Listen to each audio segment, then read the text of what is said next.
मैंने पिछली क्विज में सवाल पूछा था कि ईश्वर है या नहीं है।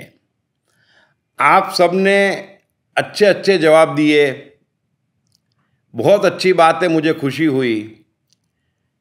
अब इस संदर्भ में एक बात स्पष्टतापूर्वक समझ लेना। प्रकृति की रचना कुछ ऐसी है कि इसमें कुछ भी है या कुछ भी नहीं है ऐसा रत्ती भर नहीं है। ये भी एक गलतफहमी है। दिक्कत क्या है कि साइकोलॉजिकल ज्ञान हो, स्पिरिचुअल ज्ञान हो या सवाल प्रकृति के रहस्यों का हो, इन सब बाबत शुरू से काफी अंधकार है और ये वाकई दुख की बात है, लेकिन जो है वो यही है।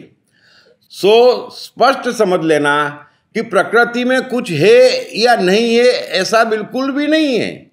इसलिए ईश्वर है या नहीं है ये प्रकृति की रचना नहीं है, यह मनुष्य की साइकोलॉजी पर निर्भर है। कुछ लोगों की साइकोलॉजी हो सकती है कि जो ये मान ले कि ईश्वर है तो ईश्वर हो जाता है, और कुछ लोगों की साइकोलॉजी नकार दे कि ईश्वर नहीं है तो ईश्वर नहीं रह जाता है। ये सिंपल बात है। ईश्वर का होना या नहीं होना ये प्रकृति की रचना में नहीं आता है। सारी चीजें मनुष्य की अपनी साइकोलॉजी का सवाल है, और ईश्वर है ये मानना, इसमें कोई बुराई नहीं है। ईश्वर है ये मानकर जीना, इसमें कोई अड़चन नहीं है, और ईश्वर नहीं है यह मानना, इसमें भी कोई दिक्कत नहीं है। सवाल आपकी साइकोलॉजी का है, यह बात समझ लेना। और आपकी साइकोलॉजी कहती है कि ईश्वर है तो फिर है, और ईश्वर है तो स्पष्ट समझ लेना कि फिर उसकी मर्जी बगैर पत्ता नहीं हिल रहा है। जो कुछ भी हो रहा उसकी मर्जी से हो रहा है। जीवन में गम आ रहे हैं, घर में परेशानी हो रही है, धंधे में नुकसान हो रहा है, तो उसकी मर्जी से हो रहा है।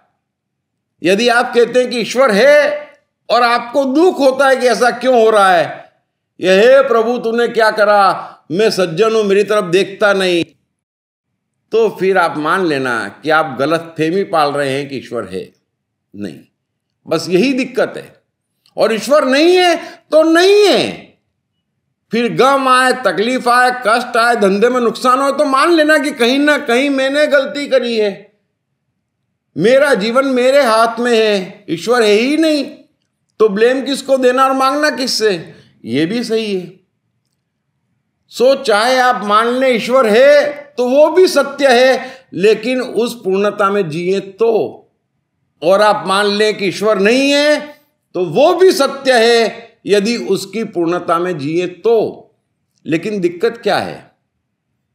दिक्कत यह है कि सब लोग बीच वाले हो गए हैं, सब लोग बीच में जी रहे हैं बस, और यही एक समस्या है।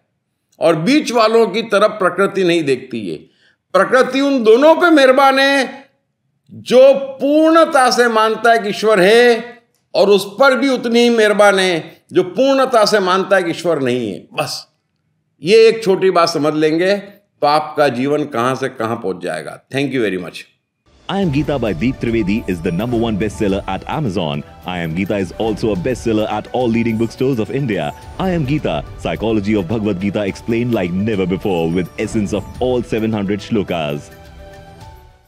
दीप त्रिवेदी एक मशहूर वक्ता और लेखक हैं, जिनकी मनुष्य के जीवन और उसकी साइकोलॉजी पर एक गहरी पकड़ है। मनुष्य जीवन के विभिन्न पहलुओं पर 650 घंटे से भी ज्यादा समय तक वर्कशॉप कंडक्ट करने का रिकॉर्ड उन्हीं के नाम दर्ज है। साथ ही उन्होंने मैं मन हूँ, मैं कृष्ण हूँ, मैं गीता हूँ, सब कुछ साइकोलॉजी है, 101 सदाबहार कहानियाँ, आप और आपका आत्मा तथा 3 आसान स्टेप्स में जीवन को जीतो जैसी कई बेस्ट सेलिंग किताबें भी लिखी हैं। यही नहीं, भगवत गीता की साइकोलॉजी पर दीप त्रिवेदी द्वारा किए गए कार्यों के लिए उन्हें ऑनररी डॉक्टरेट की उपाधि भी प्रदान की गई है।